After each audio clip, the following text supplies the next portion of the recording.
tune in to Lovin Daily. We've got some big stories for you today, including the Prime Minister condemning some threats, COMINO and YORGEN details, and all about a fake COVID vaccine certificate being produced in Malta.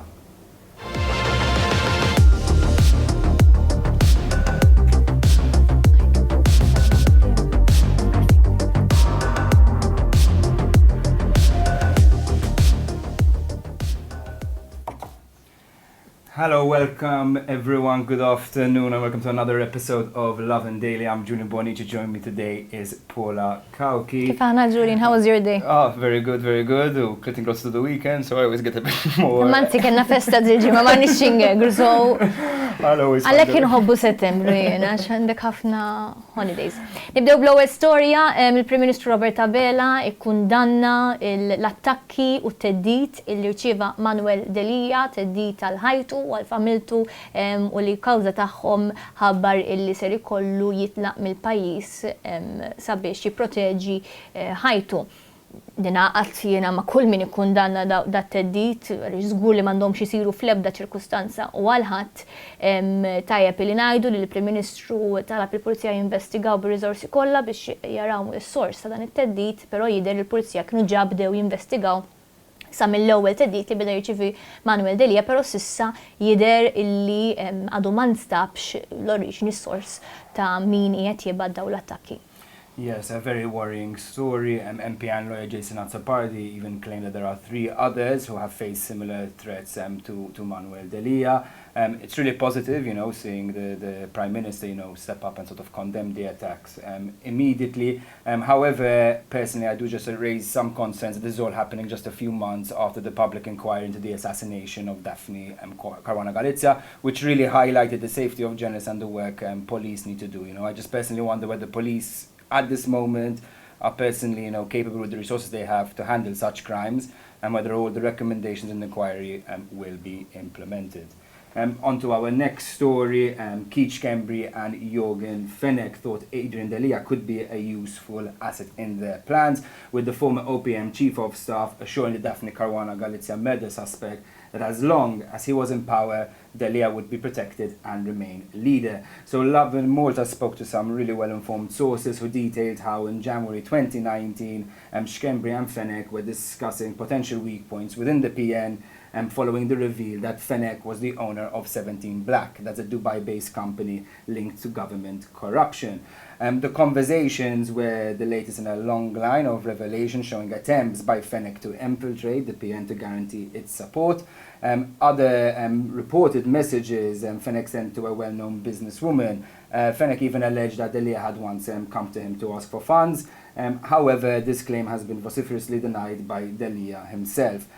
In the messages, sources told us, FENECH sort of details how he felt essentially that his endless supply of funds, you know, he was one of the most wealthiest men in Malta, would be able to apply pressure on the PN leader, who at the time was reportedly heavily in debt. Now, for those of you who don't know out there, this is not the first time DELIA and FENECH have been linked together. DELIA is already subject to a magisterial inquiry following SCHEMBRI's claims that his right-hand man, Pier Portelli, would meet FENECH once a month to collect a €20,000 bribe.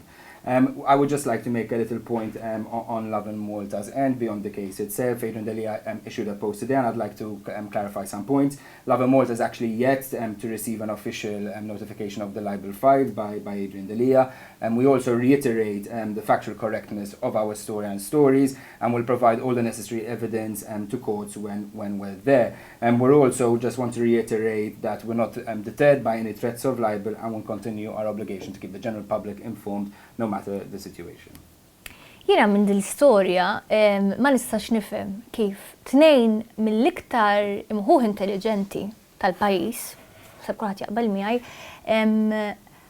ħasbu f'dal-allegat pjan tant puerili għaliex biex inti you bank on Adrian DELIA iżomm l-oppożizzjoni bil-karattri kollha li hemm fl-oppożizzjoni milli jattakkaw lil-17 Black, etc. Għas-sempliċi raġuni li Adrian DELIA jmexxi għalija ma tagħmilx sens u naħseb anka persuna li għandu ftit sens politiku jgħidlek li dan hu pjan bla sens. Jiġifieri l-istorja kif inhi hekk waħedha għalli ma tagħmel l-ebda sens and I find it hard to believe. Għax jekk kienu vera dan kien il-pjan kolossali tagħhom, allura l-kbar imħuħ intelligenti tal-pajjiż mhuma intelligenti xejn, imma issa naraw eżatt xiġri. Neqilbu l-storja kompletament jidher illi mhux ħażin ċertifikati tal-COVID-19 folots jiġru ma' saqajn wara li kienu qed jiġu manufatturati u ordered mid-dark web, is-sedin jinbijaw dirett minn Malta wkoll ma jmurx jintilfu fix-shipping.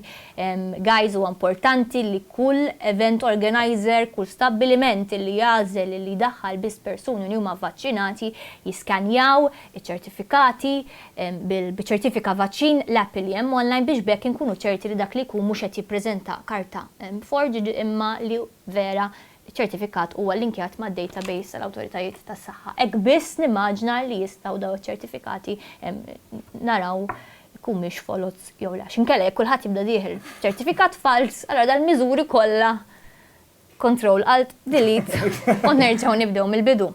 Yeah, no, that's exactly it. Paul, I think the big point over here is, especially for events and stuff, really check people's vaccine certificates. There are a lot of fake ones going around. Though I'd like to say, I'm a bit impressed by people's ingenuity in the situation.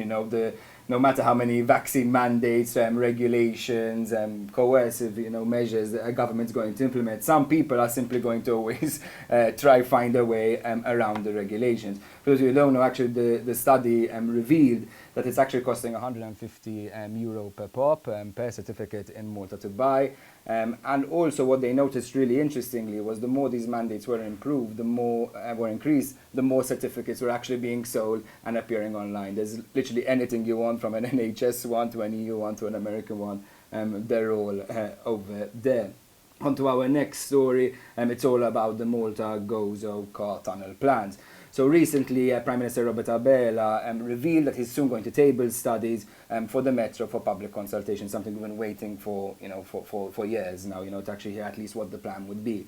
Now, an architect has said the debate should actually, include recessing the Malta-GOZO car tunnel to convert it entirely to a metro system. So Konrad Schwirep and his firm Concept X, who have actually been really instrumental in actually drafting proposed plans for the metro with about 20 stations across Malta, basically said rather than producing a car tunnel, we should really be focusing on converting it to a metro and really pushing forward this entire shift from cars to more sustainable and public transport. And what he said was that the studies actually showed that the metro trips could actually be cheaper than a car tunnel compared to the toll fields.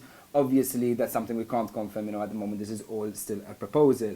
In terms of funding, Schwirep said that the total metro would actually cost around €4 billion, so quite a hefty cost that's going to be funded by a mix of EU funds, government bonds, and public funds.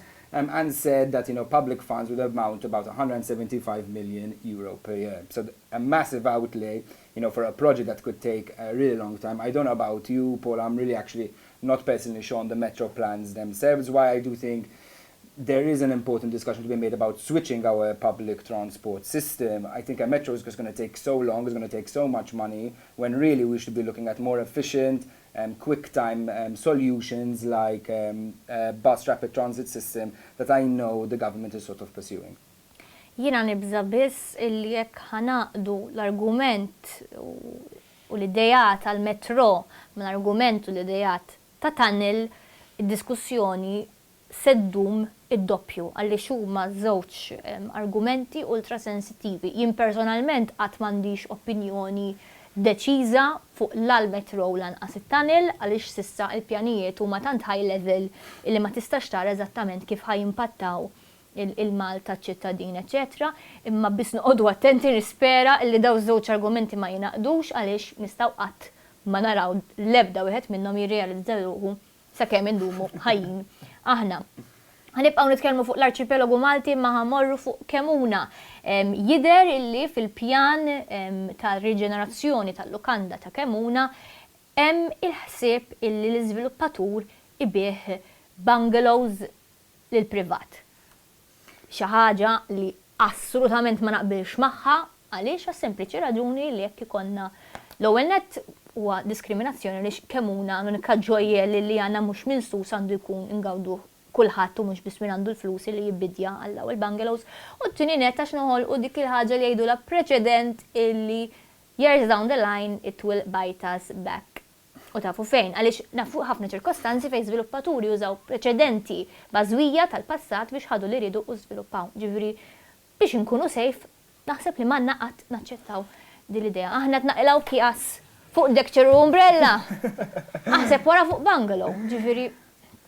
Yeah, no, that's exactly the point. So we're actually looking at this, an era, thankfully, and the report sort of revealed this, that there was the intention to sell off the bungalows to private land, to private owners. Something else quite worrying that they revealed is that this pledge that is going to be a zero carbon emission project seems to be kind of false, with ERA noting that really it's going to actually take quite a lot of geological resources from COMINO and actually could be quite devastating to the surrounding environment of the development. As Paula said, COMINO is one of the few gems left in Malta with literally little to no private ownership, rather than, investing it to becoming, something that everybody can enjoy, both local and tourists. Sure enough, we're selling it off to private interests. My question is, when will citizens' rights ever come first? That's it just for us. For now, we'll have a small break. Next up, we've got an interview with KSU President Neil Zahra, who's going to be talking to us about University of Malta's decisions concerning COVID regulations and entering students back into university. Here's a short video. We'll be back with this interview soon.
Hi, welcome back everyone. With me I've got KSU President Neil Zahra to talk about, University of Malta's reopening now, I guess. The news has just come in, the return, it was all up in the air yesterday. Can you just explain to our viewers out there, what this issue was all about and how it's changed over the last hour or so? So, to cut a long story short, university, as it was planning over the summer, could not return given the 2-meter distance that was required by the Education Ministry.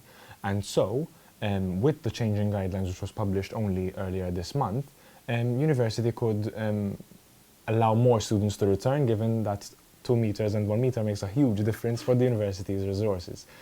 So, over the past 2 weeks, the central administration was up in arms, actively planning for each and every faculty, center, institute, school to return physically wherever possible, but obviously given some large numbers in certain courses, there has to be a sort of physical and remote component to each unit, purely because the numbers are just astronomical compared to others. But the good news that we now know today is that there will be no course which is fully online, so that's already a step forward, and this was discussed in the Senate, which is the highest academic body of the university today, and it was confirmed. So thankfully most of the faculties are sorting their stuff out now that they've been given a direction, and most of the returning students, which will start next Monday, should be returning physically to university, and we look forward to welcoming them all soon. Yeah, no, that's really good news. No, as you know, probably more than a lot of people, university and educational establishments really have been on shutdown. Really, you've all been working online. Maybe you could say, why is the physical return to university so important, particularly for the new students arriving? Mainly because over the past 3 years they've lost so much. My sister is one of them, for example. She was in 6th form and now she's a fresher. So she'll be coming to university, and she missed out on obviously the best moments of 6th form life because of the COVID lockdowns and everything.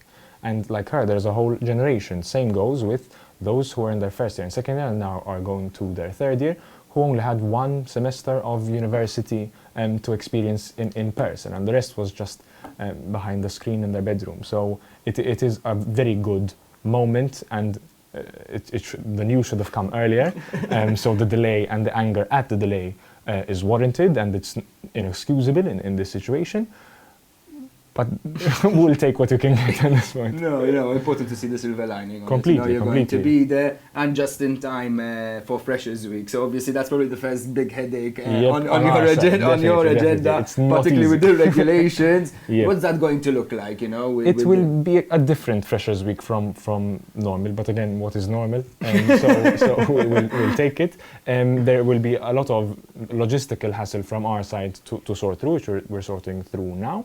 But we should be able to receive students, it's not we should, we will be able to receive students during Freshers Week to give them a good taster of what university is, the student organizations that are present at university, along with companies which can offer their own courses, job opportunities, and everything that comes along with that.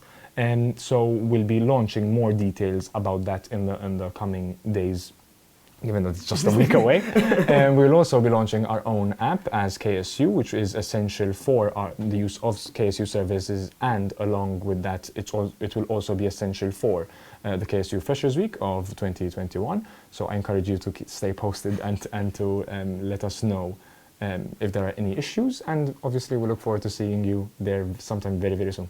Yeah, it's going to be fun. I think Lovin More is actually going to be there as well, so going to be some really cool stuff going on. Just one more thing about COVID, a bit of a cheeky question that was just suggested. So what happens when you sit next to a vaccinated person? Would you sit next to a vaccinated person? I personally would, just because I'm over COVID at this point, and I think most of the student population is. But given the Education Ministry's guidelines, there can't be any discrimination between unvaccinated and vaccinated students given the current situation. Again, the numbers are low, the vaccination rate is astronomical compared to other countries. So I have faith that chances are I will not be sitting next to an unvaccinated student, and even if so, the 1 meter distance is more than enough, plus the mask and everything. So now it's just a question of individual responsibility to make sure that we're all safe as we return to physical lectures, and maintaining these rules just to keep everyone safe and responsible. Yes, it's gonna, it's really good, actually to see students alive there. My time as a student, what fun I had. After a whole year and a half of, okay, we're starting again, we're not, go back, we're in the right direction, so hopefully everything stays on track. Exactly. Fingers crossed. Just one question I want to ask you, maybe a bit beyond all this COVID situation. As KSU, what do you think are some of the really big issues, facing university students at the moment? What's something we should really keep a lookout for? It's not going to be easy to return physically. I've heard multiple cases of social anxiety, for example, and mental health issues, which were exacerbated during the pandemic, and chances are they might get worse as we return to some form of physical lectures. But they are on an individual level, obviously, but given the number of cases and the number of issues that there are, I think we all need to be extra sensitive as to those around us, and to really enjoy the fact that we're next to other human beings once more. So I think we shouldn't take it for granted, and we should make the most out of our university experience, or what's left of our university experience, just because clearly it's not to be taken for granted. No, yes, I think that's everyone. I think we took a lot of things for granted, going to a party, going to anywhere, going out to eat, for example. It was all for granted. Just one more question I wanted to ask, because obviously while we're talking about returning to physical learning, you guys really did experience digital, online learning firsthand, actually going through some people through entire courses, learning online. Now, I understand we're returning back to physical, but the benefits of online learning, should they still remain? Are they still a key? Completely. As KSU, we have just published our post-COVID-19 academic strategy, even though we don't know exactly when post-COVID is, but there were a lot of good takeaways from the university's shift to online for the past year and a half, which we would like to see obviously implemented into university in general.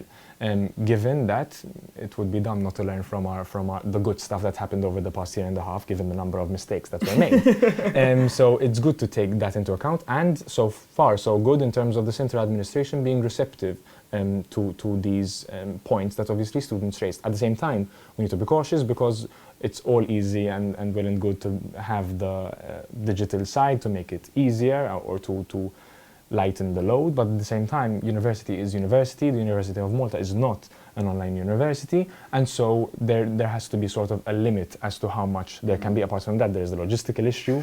There are the old lecturers who do not have the capabilities to use the online methods or the digital technology in general, and there is a cost as well, as in the financial cost that the university has to go through is quite considerable, but the direction is good so far. I don't want to jinx it, but we should be learning a lot from what has happened over the past year and a half and adapting to the necessities. For example, even though, as I said, the most of them will be returning physically, and if not, there will be a physical and remote component. For part-time evening courses, the university has made an exception, given that most of them would be working students, technically, as in they would have a full-time job and then they would be studying in the evening. So the university, in that case, has adopted a 50-50 approach, where half of it is online and half of it is physical, to keep some form of physical element to the lectures, but to also, at the same time, take into account the fact that these people are adults with their own job, families and everything to take into account. So it would be nice to have that one night where they can go home and still study at the same time. And really that's the message, education should be like about being, welcoming, accommodating, for all sorts of people, and to adapt as to the necessity. As the university had to adapt overnight due to COVID, now in the same manner we have to adapt and not just simply blindly return to what was done before, because it might not work and we might have better solutions in the pipeline. Yeah, so the future, I think, is looking bright. Yes. Again, compared to the news that we had over the past few weeks, this is quite good. No, it's late. It's late, but it's given that we start on Monday, but we'll take it. Okay, that's it from us for today. Thank you, Neil Zahra, for joining us. Thank you for the nice invitation. speaking to you, and remember, everyone out there, have a day full of love.